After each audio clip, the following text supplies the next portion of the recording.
Greetings and welcome to the second review in our 2018 Christmas Sample Review series.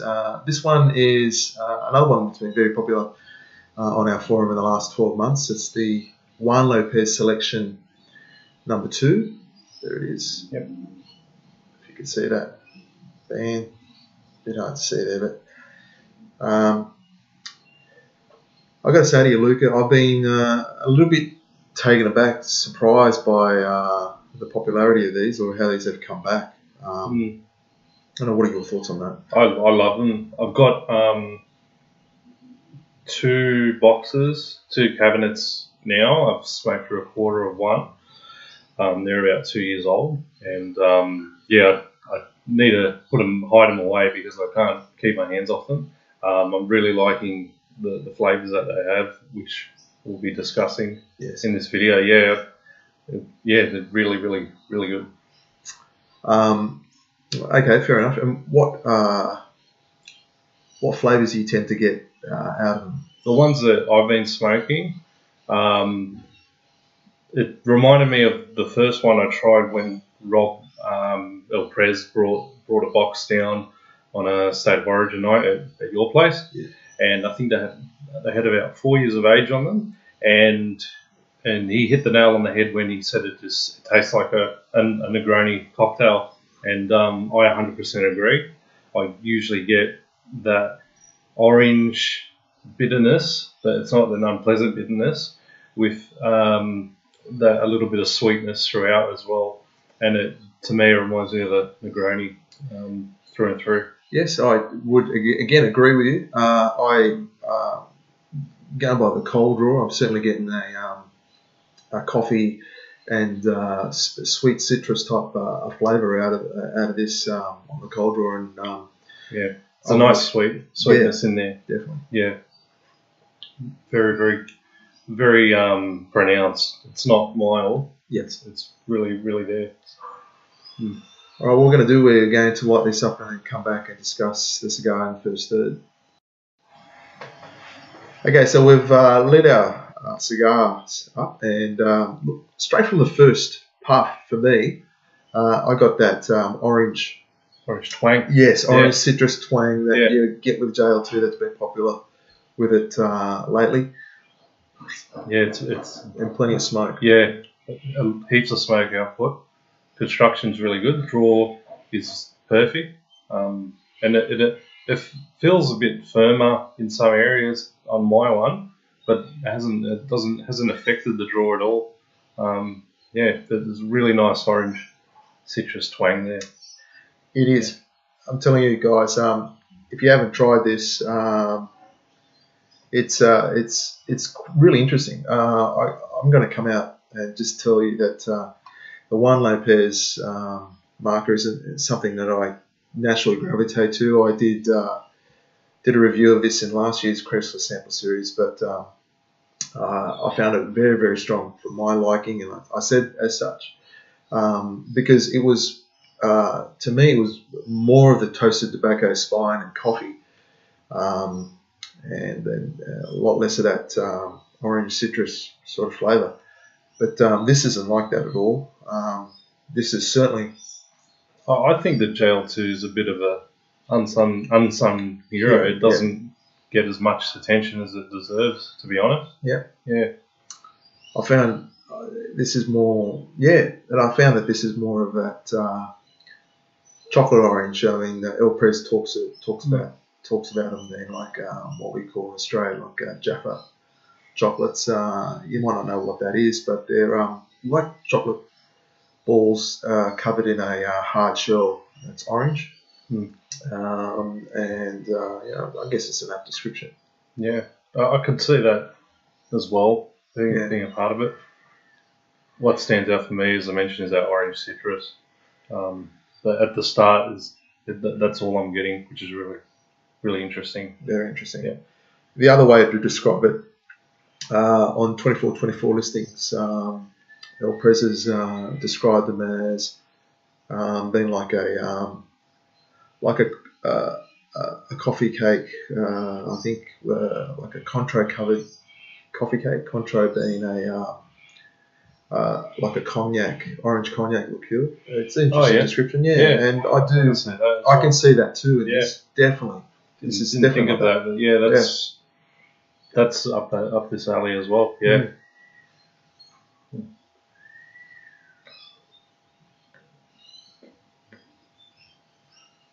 How's it coming along? Well, I'm just trying to work out the strength-wise. Certainly, this is stronger than the H. Upman Connoisseur Hay that we had in the first review. Starting off as medium. Yeah. Yeah. Yeah, definitely. The medium body probably will pick up the halfway point. Yes. So for those of you that like your cigars, your Vanos's a little bit on the stronger side, this is more of a cigar for you. And actually mentioning that people that aren't familiar with the Vanos cigars, they may think of them as being stronger in terms of strength and a nicotine kick, but that's not the case at all. Vanos cigars tend to be known as being more medium, mild in strength. I'm talking generally. When you think in terms of strength, you might be thinking of a couple of cigars that stand out. Bolivar. Yeah, Bolivar, Romano Juanes, those sort of ones. So there is a, interestingly enough, I don't think there's any Bolivar in this year's Christmas Sampler series, but there is a Romano Juanes, especially selected, which I'd be interested to know if that's going to be a powerhouse. Yeah, that's going to be a powerhouse. Find the Romano Juanes small club Coronas. They hit the ground running. They're full of flavour and pretty strong for a Menudo size cigar. Yeah. So yeah, I guess we'll chat more about it when we smoke the Romano Juanes specially selected. But in regards to this, how would you compare it to a lot of the other Juan Lopez Selection number 2s you smoked? This one's hit the mark. It's exactly what I expected. There's nothing that's surprised me or that's deviated from the flavour profile I usually get. Yeah. So, which is, I guess, testament to their consistency of late. The boxes I bought recently were blind purchases, so they're going great.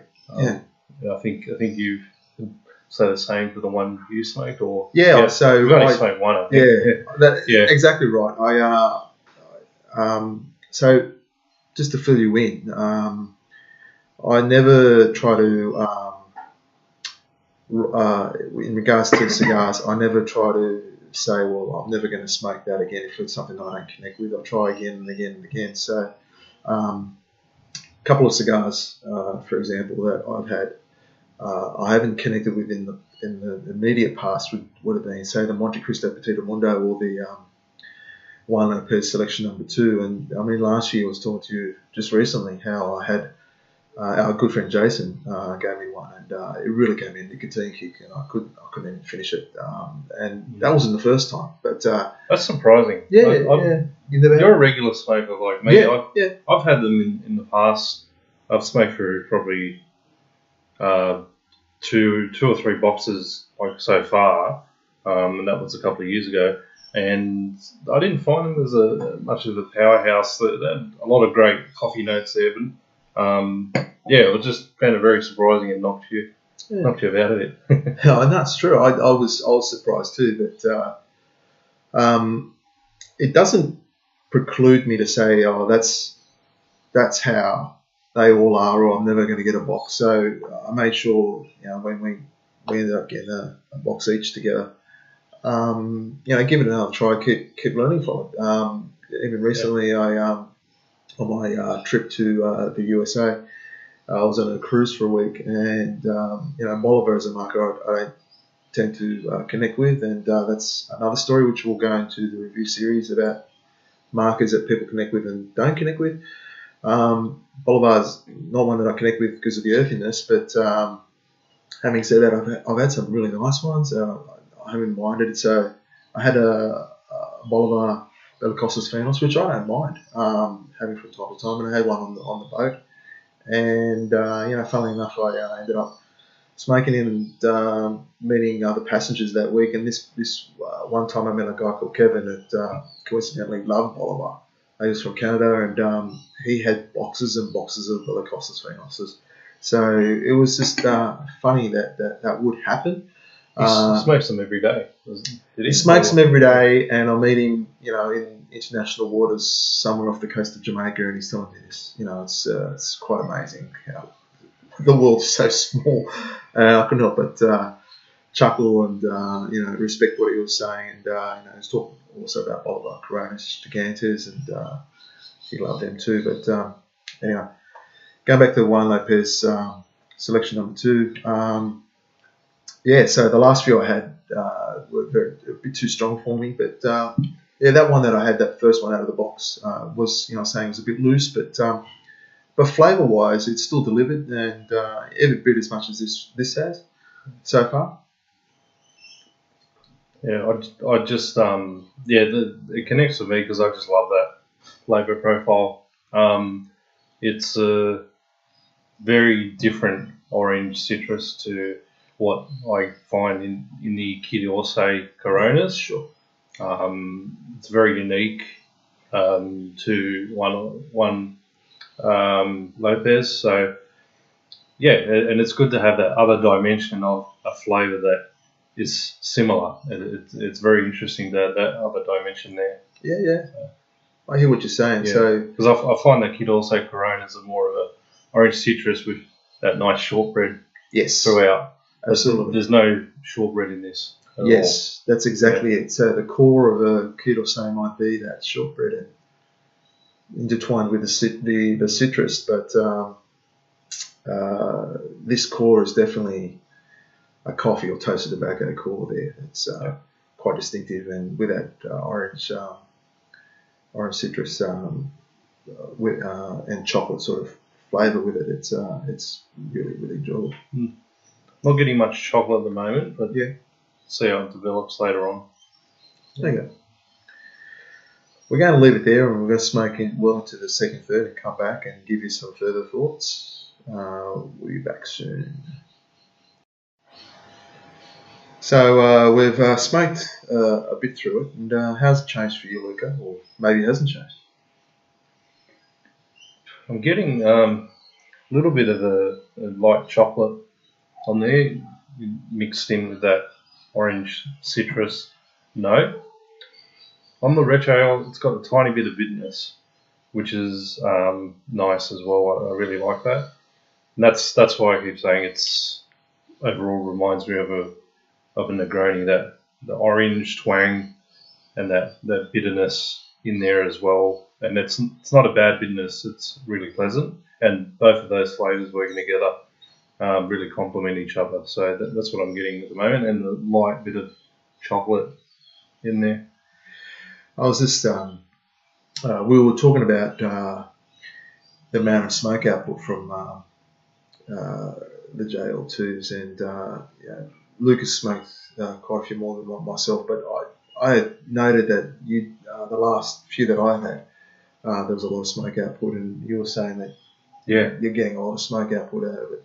Heaps of smoke output, and I found that there's a lot of foot smoke, and it doesn't matter what the draw is. I mean, if it's a little bit snug, it's still a huge smoke output. So just very interesting with this this cigar. And the ash, I always found it would stay on for a maximum of around an inch, and I noticed yours was around an inch before it just fell off. Mine was a bit shy of that. There was another thing that I've noticed that's consistent with these JL2s. So when I was mentioning about the smoke output, you were saying previously that you've got that out of quite a number of JL2s you've smoked, quite a number. Not just one or two or three. Oh, no. Quite a number. Smoked a fair bit of a cabinet of 25. And that's what led me to buy another cabinet of 25 and smoke even more. I bought another cabinet of 25. So, it's just flavour, and even just how they smoke, the smoke output, very consistent. So I was going to just ask you. You mentioned retrohaling. I just had a quick retrohale, and I've got to admit to you and to all our members, people watching the review, I'd be reticent to retrohale this cigar. I mean, I'll give it another go. I just found it too strong. I love it. I'll retrohale again. But do you retrohale regularly? Yeah. You do? Almost. It's a habit. It's a good habit. I just find I get a bit more out of the cigar in terms of flavour. It helps marry that journey with your palate as well. And it's especially with gel 2s. I like that retrohale, the taste from there. That slight little bit of got a little bit of bitterness in there, which is up my alley. So, well, I don't know, I'm not wearing a hat, but I'll figuratively tip my hat off to you because I've just retrohaled again. I'm not. It's not for me, but good on you. That is for you. And if you guys can retrohale JL2 on a regular basis, my hat's off to you because it's a strong smoke to retrohale. It is strong for me. The strength's picked up. It's picked up. Yeah, definitely. It's drawing normally I can handle. It's no problem. Drawing normally. But the retrohale's something else. Yeah, the nose. Exactly. Took me a while to learn how to do it. Yeah, it's definitely a bit of an art, but it is. But the strength overall's picked up. It started from what we said was a medium in body, and now it's gone up to medium. Let's say medium 4. Yeah. Right now. The other thing I wanted to bring to our viewers' attention is the Vitola. The size of this cigar, 50 ring gauge by 124 millimeters, which is oddly enough just short of 5 inches. I think 5 inches is 127 millimeters, I think, from memory. Now, I was thinking about this the other day. My opinion now is that in light of many deletions in the Habanos range, the regular production range over the last, especially the last 10 to 20 years, it used to be, for those of you I'm not aware of this, that the quintessential size cigar was the Corona. It was a 42 ring gauge by 142, so 2/3 of an inch round, which, for argument's sake, enthusiasts would say is the perfect ring gauge. By 142, which is, you do the maths on that, that would be like 5 3/5 inch in length. Now, those Coronas have all been discontinued, and it's become, over time, the Petite Corona 42 by 129 was the next. The next quintessential Vitola. But I'm finding that these are now your quintessential, maybe for argument's sake again, sized Habanos cigar, or where it's headed. Now, the other thing that got me thinking about that was the fact that in the Christmas sample series, I think there's about at least 4 out of the 12, 1 in 3 is this 50 by 124. Yeah. I mean, the H. Upman Connoisseur one is close enough, 48 by 127. But it's still pretty big, when you think of it. Yeah. When I tell you this story for you, look at the Partagas Serie D4, which is a stock standard Habanos cigar now. Yeah. I remember reading or remember listening to Simon Chase, who, for those of you who don't know Simon Chase, Simon is well known in the Banos community as an expert on Banos cigars on account of his work with Hunters at Franco in England over many years, and he's retired now. But he mentioned in this interview that the Partagas Series D number 4 was the Robusto size of 50 by 124 was just considered so big in the 60s and didn't sell well. It didn't at all. It didn't sell at all compared to the Coronas Yeah. of the time. Worldwide sales were only in the low thousands. That's correct. It was That's right. hardly blows your mind nowadays thinking if that was to happen with a new, let's say hypothetically, a cigar brought out into the market of that same size for that to happen. I'm surprised it survived. Well, it survived, and not only that, is it not only survived, but we say that we haven't got the numbers, folks, but it's well touted that Partagas Series A number 4 is up there as probably the number 1 or 2 selling cigar in the world. That or the Monte Cristo number 4. Monte 4s, everyone loves those. Yeah. So this Robusto size is now do we dare call it the go-to size? I suppose we can, because sadly, smaller engaged cigars are not in fashion. Not in fashion. Yeah. And it's this Robusto format is kind of becoming the industry standard. Yes. Yeah. Which it's not a bad format. I like it at times, but I tend to lean towards the smaller engages personally. Of course. That's me. Likewise, and the same here. If you gave me a cigar to choose from, I'd always choose anything. If you look at my a Lancero or a Cohiba Robusto, I would definitely always pick a Lancero first. And actually, I got asked about this on my travels in the US. One of the members was asking me when I caught up at a cigar lounge in Dallas, actually Fort Worth, about my signature on the forum about the Coronas Grandes, or I'll give you Coronas Grandes cigar. I guess partly it's a lament that sort of wonderful size that I love so much. There's so few of them left, but that's just the way it is, folks. Not much we can do about it, I suppose, except keep buying the ones that are still in stock. So if you love your Siglo 3s and Monte Chudos, that's all that's left. Or the Do you can't really buy anymore. Yeah, we still don't know if they're deleted, but they sadly probably are. Yeah, unfortunately, there's hardly any around.